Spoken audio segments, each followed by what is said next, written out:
दोस्तों, तो आप कैसे हो? आप सभी, आशा करता हूँ आप सभी बहुत अच्छे होंगे और आप अपनी पढ़ाई अच्छे से कर रहे होंगे। तो आज हम एक सीरीज़ स्टार्ट करने जा रहे हैं इस पे, जो कि होगी विनायक 2.0 में जितनी भी हिंदी कराई है उसका हम यहाँ पर रिवीजन करेंगे। तो आज का हमारा टॉपिक है समश्रुत भिन्नार्थी शब्द। इसकी परिभाषा क्या होती है? मतलब हिंदी में अनेक शब्द ऐसे हैं जिनका उच्चारण प्राय समान होता है, किंतु उनके अर्थ भिन्न होते हैं। मतलब कि बोलने में वो एक जैसे लगते हैं, लेकिन उनका जो अर्थ होता है, जो मीनिंग होता है, वो अलग अलग होता है। उन्हें समश्रुत भिन्नार्थी शब्द कहते हैं और उनका दूसरा नाम क्या होता है? युग्म शब्द होता है। ठीक है। तो हमारा पहला जो युग्म है वो कौन सा है? अवध और अवध। यानी कि अवज, अवज किसको बोलते हैं? अवज बोलते हैं कमल को, अवज बोलते हैं कमल को, और अवध बोलते हैं बादल को। तो हम इसको याद कैसे करेंगे? हमें याद कैसे रहेगा कि अवध और अवध में तो बहुत कन्फ्यूज़न होगी। तो जैसे अवज, अवज में जा है ना, जा, तो जा फॉर जल होता है। जल मतलब कि पानी। तो पानी में क्या होता है? कमल होता है। इससे हम, इस ट्रिक से हम याद कर लेंगे। यानी कि अवज या कमल, और अवध, अवध में दा है पीछे, तो अवध यहाँ पे भी दा है, तो यानी कि बादल। अवज और कमल और अवध बादल। अच्छा, अब हम आते हैं दूसरे पे। तो दूसरा अरे और अरी। यानी कि अरे शत्रु होता है और अरी स्त्री के लिए संबोधन। जैसे कभी कभी आपके घर पे भी पापा वगैरह बोल देते होंगे आपकी मम्मी से, अरे इधर आइयो, हैं। तो अरे होता है शत्रु और अरी होती है स्त्री। ठीक है। अभय, अभय क्या होता है? जिससे किसी चीज़ का भय ना हो, तो यानी कि निर्भय। ठीक है। और उभय क्या होता है? उभय होता है दोनों। ठीक है, दो लोग, दोनों। अब अच्छ, अच्छ मतलब कि धुरी और यच्छ देवगढ़। अच्छ, धुरी और यच्छ देवगढ़। आरते, आरते होता है दुख, और आरती होता है पूजा अर्चना करना। ठीक है। अब अगला है अली और अली। अली मतलब होता है सखी। यानी कि जो सखी मतलब कि लड़कियों में जो दोस्त होते हैं उसको बोलते हैं सखी। और अली, अली का मतलब होता है भौरा। क्या होता है? भौरा। भौरा देखा होगा आपने, जो फूलों पर बैठ जाता है।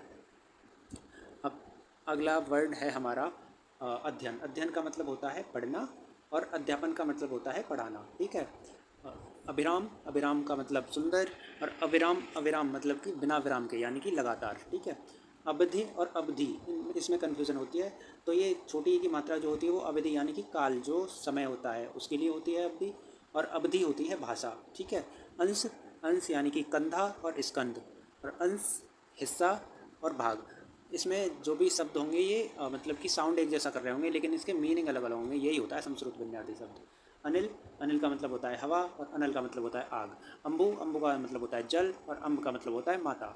आवास, आवास, आवास को बोलते हैं रहने के लिए स्थान। और आभास, आभास यानी कि महसूस होना कुछ। ठीक है। कुल, कुल का मतलब होता है वंश, और कुल का मतलब होता है किनारा। उपल, पत्थर, उपतल, उत्पल, कमल। और कृपण, कंजूस, और कृपाण यानी कि तलवार। ठीक है। कपे, कपे होता है बंदर, कपी होता है गिरनी। और इत्र, इत्र होता है सुगंध, सुगंध, और इतर होता है दूसरा। कपीस, कपीस यानी कि हनुमान जी को बोलते हैं, और कपीस होता है मटमैला। करकट, करकट मतलब कूड़ा, और करकट मतलब केंकड़ा। ठीक। कटीली, कटीली मतलब धारदार, और कांटीली मतलब कांटेदार। तरणी, तरणी मतलब सूर्य, और तरणी मतलब नाव। तरणी मतलब क्या होता है? नाव। आगे चलते हैं अब। टोटा, टोटा मतलब कि घाटा चला जाता है किसी को, तब बोलते हैं कि टोटा आ गया भैया इस बिजनेस में तो हमें। ठीक है। और टोंका, टोंका टोटा होता है, टोंटा होता है बंदूक का कारतूस। ठीक है। तरे, तरे मतलब गीलापन, और तरे मतलब नाव। यानी कि तरी मतलब गीलापन, और तरे मतलब नाव। तरंग, तरंग मतलब लहर होती है, और तुरंग, तुरंग का मीनिंग होता है घोड़ा। ठीक है। दारू, दारू का मतलब लकड़ी, और दारू का मतलब शराब। चिर, चिर का मतलब होता है पुराना, यानी कि चिरंजीवी, चिरंजीवी जो होते हैं, यानी कि पुराना। ठीक है। और चीर का मतलब होता है कपड़ा, वस्त्र। दिन, दिवस, दीन, गरीब। दार, पत्नी या भार्या, और द्वार, दरवाज़ा। नीड, घोंसला, नीर, पानी। नाहर, शार्दुल या शेर, और नहर, सिंचाई के लिए साधन। अब पीक, पीक मतलब दुगना, और पिक मतलब कोयल। जल यानी कि पानी, पानी का होता है जल, और पानी होता है हाथ। प्रणाम होता है नमस्कार, प्रमाण होता है सबूत। पवन, हवा, पावन, पवित्र। बार, दफ़ा यानी कि कितनी बार, और वार, हमला, चोट मारना, या फिर दिन, जैसे कि रविवार, सोमवार। बहुत, बहु, बहुत, और बहु मतलब कि ब्याही स्त्री, पुत्र वधू। और मूल, मूल यानी कि जड़, और मूल मतलब कीमत। रंग, वर्ण, या रग, नस। सर, तालाब, शर, बाढ़। सुधि, विद्वान या विद्वान, और सुधि, स्मरण, सूत, धागा, और सूत, बेटा, सूत धागा और सुत बेटा। स्वच्छ, स्वच्छ सुंदर आँख, और स्वच्छ निर्मल यानी कि साफ, स्वच्छ निर्मल या साफ। हल शुद्ध व्यंजन यानी कि हलंत लगाए तो इसमें व्यंजन मतलब स्वर नहीं है, तो ये क्या हो गया, शुद्ध व्यंजन हो गया। हल होता है खेत जोतने के लिए साधन। स्वजन, स्वजन होते हैं अपने लोग। सब नज होता है कुत्ता। सम शांति, सम बार बार जो विषम ना हो यानी कि सम जो विषम ना हो और बार बार। सिरा नाड़ी और शिरा छोर। अशीत काला और अशित खोया हुआ। अब आते हैं अगले पेज पे, इसमें क्या है, सील मर्यादा और सिल पत्थर। सब, सब मतलब सभी, संपूर्ण, सब यानी कि रात्रि भी होता है, और सब होता है मृतक मतलब कि मरा हुआ जो शरीर, डेड बॉडी जो होती है उसको बोलते हैं सब।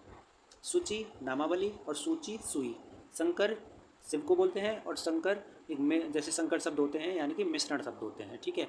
तो ये आपका फर्स्ट पार्ट था संस्कृत भिन्नार्थी का। ऐसे ही सारे पार्ट और सारे जो भी ग्रामर है वो करा दी जाएगी। अब मैं एक बार तुम्हारे लिए ये अच्छे से PDF को स्क्रॉल करके दिखा देता हूँ, जिससे आपको दोबारा पढ़ने में कोई दिक्कत ना हो, ठीक है। तो इस चैनल को सभी सब्सक्राइब कर लो। इस पर अभी जितनी भी वीडियोस होंगी, जितनी भी PDFs होंगी, अभी वो सारी ऐसे ही रिवीजन कराया जाएगा उसका।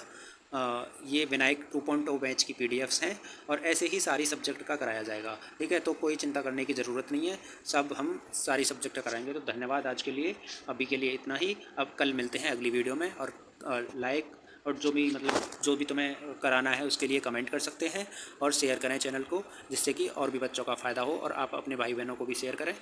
धन्यवाद।